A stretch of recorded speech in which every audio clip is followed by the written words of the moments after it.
Историята за бялата жена край Рила. През 80-те години група туристи от София отиват на поход в Рила, близо до село Пъстра. Била късна есен, мъглата гъста, а пътеките почти празни.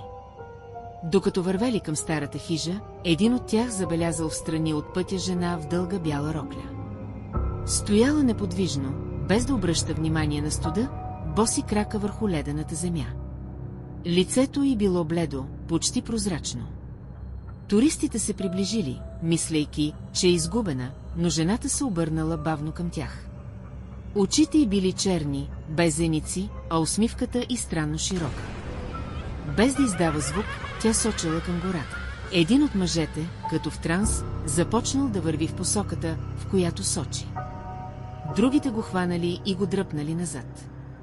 Когато погледнали отново, жената е нямало, а от мястото, където стояла, се носела силна миризма на мокра пръст и гнило.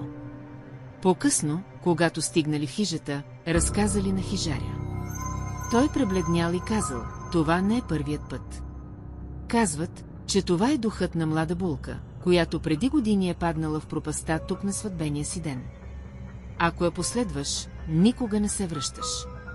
Няколко седмици по-късно в същата местност бил намерен турист, паднал в стръмно дере. Свидетели твърдели, че последно го видели да говори с жена в бяло.